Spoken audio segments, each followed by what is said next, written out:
heureuse de vous retrouver ce matin dans notre méditation « Sa grâce nous suffit » qui a pour titre « Croire, retenir et vivre ».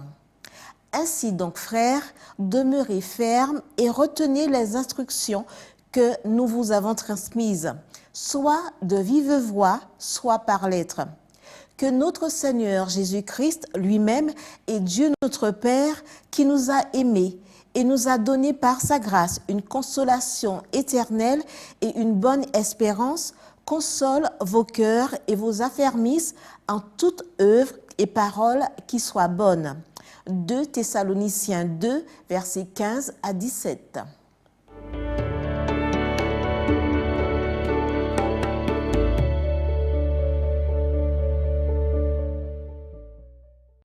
Mark Finley raconte que certains chercheurs aux États-Unis étudiaient le système nerveux central en voulant découvrir quelle pression un individu était capable de supporter. Dans l'expérience, ils ont placé un agneau dans un enclos de 12 mangeoires électrifiées. Au moment où l'agneau mangeait, les chercheurs lui ont envoyé un choc électrique. L'animal a reculé, s'est enfui et n'est jamais revenu où il avait été électrocuté. Ils ont continué l'expérience en envoyant à l'agneau des chocs électriques à tous les points d'alimentation jusqu'à ce que celui-ci, tremblant, tombe mort de tension nerveuse. Puis, les chercheurs ont mis le jumeau de cet agneau dans le même enclos, mais avec sa mère. Au moment où celui-ci mangeait, les scientifiques lui ont envoyé une décharge électrique. Aussitôt, l'agneau a couru se blottir contre sa mère. À l'étonnement des chercheurs, quelques minutes après, l'agneau est retourné au point d'alimentation où il avait reçu la décharge électrique. Les chercheurs lui ont renvoyé une décharge. À ce moment-là, l'agneau a simplement regardé sa mère et a continué à manger.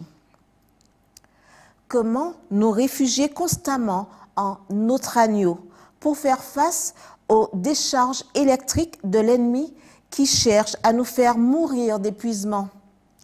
Examinons cela. Premièrement, croire en la parole.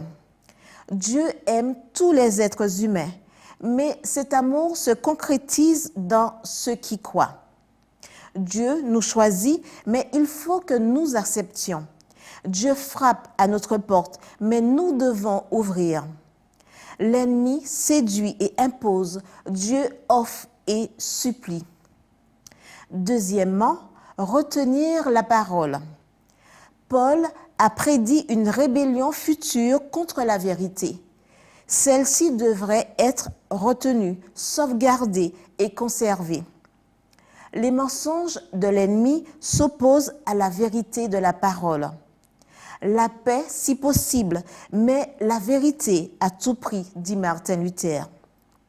Car maintenir la vérité du Christ dans l'Église est plus important que maintenir la paix, dit John C. Ryle. Troisièmement, vivre la parole. Il ne suffit pas de croire et de retenir.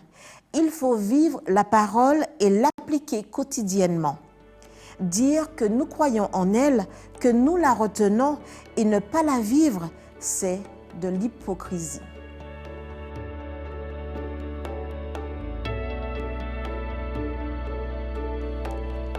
Ce n'est quand nous blottissons contre l'agneau que nous pouvons croire, retenir et vivre la vérité. Et ce n'est qu'en croyant, en retenant et en vivant la vérité que nous pouvons bientôt passer de cet enclos de péché à la bergerie éternelle du Seigneur. Amen.